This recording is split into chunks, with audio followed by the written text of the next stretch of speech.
we get to kick off the journey of Beyond the Surface with Thoriso Maloka. I'm Thoriso Maloka, and I'm absolutely honored to be your host and your guide and perhaps your anchor through this journey. Who better to start this journey and this conversation than someone who knows what a go-to market strategy is? If anything, I will say someone who says, just start. And to kick off this journey, we are starting the conversation with Dumelo Chaga, who holds a couple of titles with him, including the head of channels at First National Bank, someone who has sat on the executive seating and taking care of the go-to-market strategy of that particular bank, CMO Advisory Council. And some of you that may have been business school scholars at Gibbs, you may have interacted with him because he is part of the panel selection. Dumelo, thank you so much. We're honored to have you. Good morning. Thank you. Good morning to everybody. We appreciate you. I mean, Dumelo, one of the things that I didn't mention actually is that Dumelo calls himself a Chief Township Officer. I probably wanted to start there. Okay, maybe let's start there. So, I grew up in a village. Yes. Then moved to a township. Yes. And then from there, I went to boarding school in a city. Which village? So I lived in a village in Namahadi. Okay. And then my parents lived in a more townshipy area called Beirut. But because I was raised by my grandmother, I lived in the village. Which then inevitably, one had to go through all the stuff that village people go through. But schooling then turned around. I studied in Kwatwa, then I went to study at a boarding school, private school, different environment, culture shock. So I had to experience all those things at the same time. And then from them, my passion became a view of saying, I've got this exposure, I've gone to the best schools, I go into business, I go into corporate, but nobody ever goes back to understand how we lived, how we consume, what we think in terms of buying products. And it's always creating big products for people that have money and then severing down to say, whatever is left will deal with the so-called low-income consumers, the base of the pyramid. But that's a pyramid, that's a segment that spends 540 billion. Nationally a year. Across all products? Across all products. You go check at Unilever, the biggest selling commodity of Unilever is oxtail soup. Why? Because people in the villages that can afford oxtail buy bones, cabbage, and that oxtail soup to create a savory meal. But then where does the misconception that there's no business in the township then comes from if that market on its own is a consumer of 540 billion? It's because we don't understand how that market works. One, it's a cash-based market. You want to come there and say, guys, I've got KPIs at a certain bank that says digitize. Yeah. But the market says, you know what, I prefer to work with cash. We talk about the unbanked. My question is, who said being banked is an Inanda Club scenario where you are the cool kids? Maybe the people don't want to be banked. I suppose they're making channel important. Exactly. It's about corporate KPIs that get severed down to the consumer who decides. And the consumer will always show you and decide by where they buy and how they buy. So if you come with your own, for me I always say, forget anything else. Look at the value chain, find a spot where you can come in. Don't come and change the value chain of where you don't live. Does all of this sit within the School of Marketing and in terms of at a curriculum or development level? I mean, in your instance, of course, you've had, I'll call it a privilege. I call growing up in a village a privilege. I'm from a village myself, and I call it a privilege because you have far more exposure, and I think your knack to problem solve for me just, is a little bit more unique than other parts of society may have brought about. Your exposure and observation comes from having grown up in a village and a township and then observing, suburbia as well. But from a development and a curriculum space, does all of this sit within the School of Marketing? No. I think it's just, one is understanding that various touch points that these elements touch. Everyone thinks, or the old school of thinking about marketing says, you are there to convince somebody to buy a product.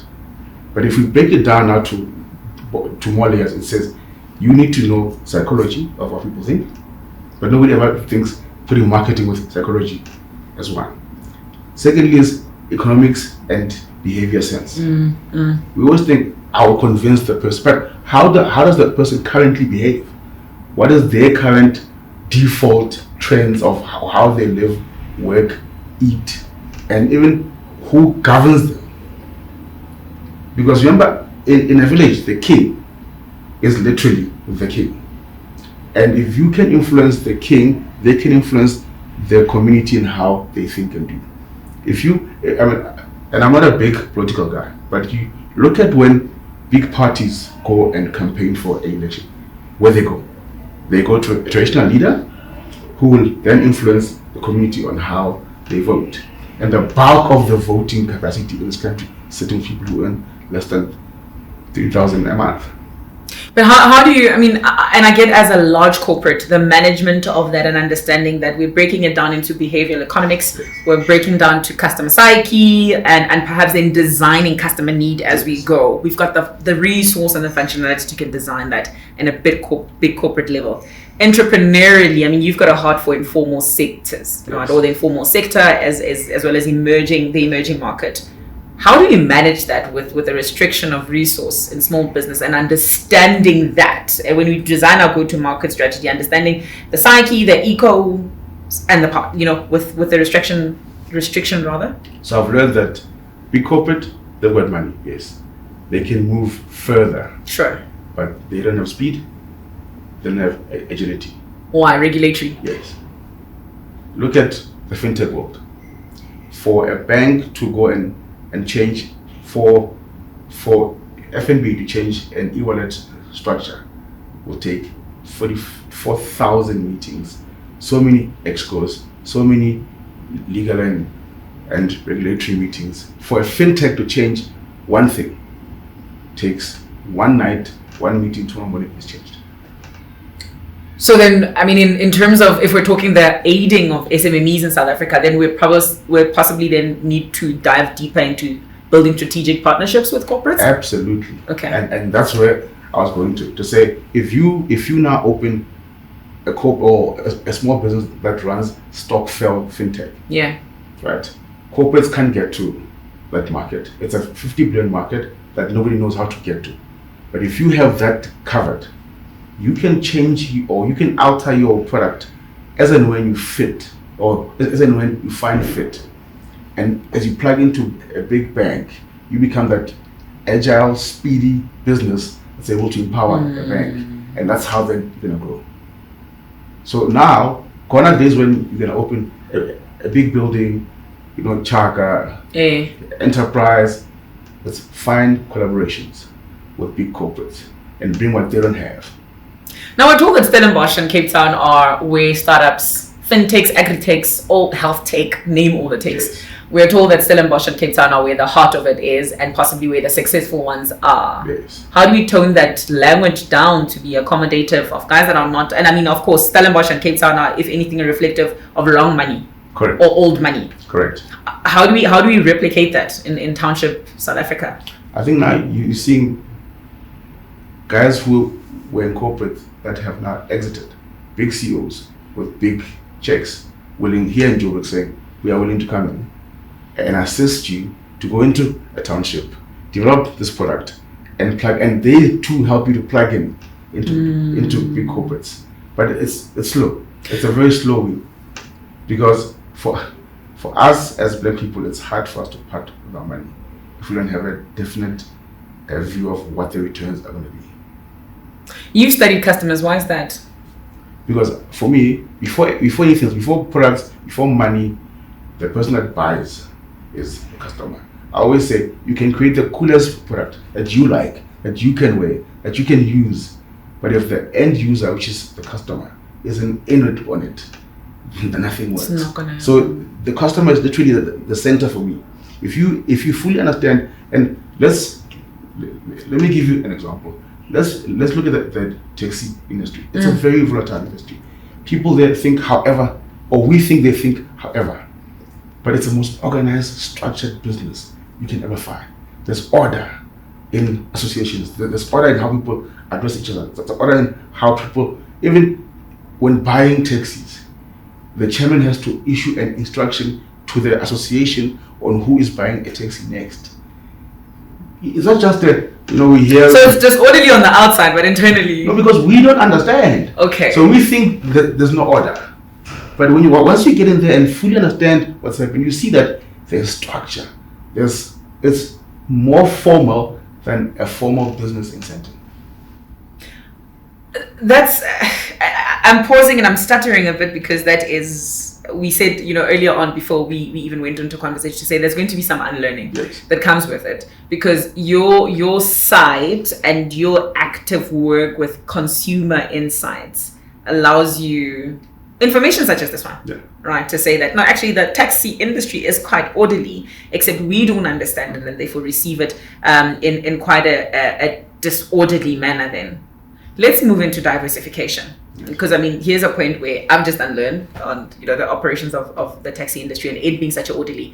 If we go into the diversification, understanding the South African market or the South African customer is diverse. Yeah. There's one, I'm going to go back to some of the using that you used, who's unbanked. Yeah. Who's for various reasons. Could be source of income or lack of source of income. Could be lack of residential address or other elements that are present there. And then there's the customer on the very end who's on the wealth side of things, who's sitting at a particular rand value income and beyond. How do you then manage the diversification when going towards personalization of customer and product service? So one, segmentation is very important. Sure. That's the first part. Let's not create products for the easier people. People who have money are easy to create things for because they'll buy them. We don't have to think hard, right? If I'm going to create from a banking view, create loan products, the rich are going to be able to come and take up the money, pay me back, no problems, probably get prime minus 3, and life is good. Now try to provide loans to people who have debt. They don't have the sureties to provide you. You don't know how they pay because they've got no bank accounts. But in my view, possibly the most loyal people, because they know that if they don't pay you back, they can come back to you to ask for more money. And that for me is the thing. Understand, I like what Capitec did. Capitec just said that we will go to as near or as close to the taxi ranks as possible, which is where the market commutes via. Sure. One, and two, how are we going to look at credit scoring? One, do you have a child, ma'am? Yes. How many? 2. Where do they work? Every parent in the township villages, they've got kids who are now sitting in Joburg having good jobs. But Omama is a teacher with just JC, didn't finish beyond that. She's looking for 20K loan. The model that those guys use is, do you have kids? Yes. Where do they work? No, my daughter works at Outsurance as an exec. My son works he's a CA at PwC.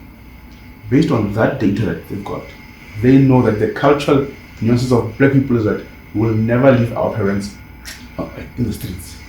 Then how am I then involved how do they... Okay, wait. So, I need to go back there. No, yes. Let me help you. So you can afford a 20,000 rand loan. Yes. Right? And they can see that you'll probably pay them back. Should things not work out for you, your children will always save you. Are they recorded as Badibizandi? Is it an assurer or no? Just the sentiment. The data to know that you have got children that work these type of jobs. They then do some, let's call it some actual calculation to say, okay, fine, if the child is working in this job, they probably earn this much money, and at that point it says, should you default or not be able to pay, you've got 2 kids who will definitely, no black child who grew the way we grew up will ever not be without a parent. Ever. And that's why Capitec continues to make all these loans that look unsecured, but actually they are very secured. While the other older banks who are, of course, sitting on legacy systems, legacy problems, legacy customers as well. Yeah. I find it quite insulting sometimes when somebody who has been, my grandmother, for example, has been with First National Bank for the last 50 years, literally on the dot. And yes, she may not have a bond necessarily, but you hear of stories where COVID happened, Dumelo, people's incomes were impacted. Correct. And someone who has been with the bank, for example, on various products, it does not need to be a home loan necessarily. Yeah. And now they're unable to make payments. Understandably so, the credit system works the how credit system. I borrowed money, I need to give it back. Got it. But if I have a relationship and long-standing relationship with the bank, why do models, because I'll take it as a social responsibility model that Capitec has then, developed.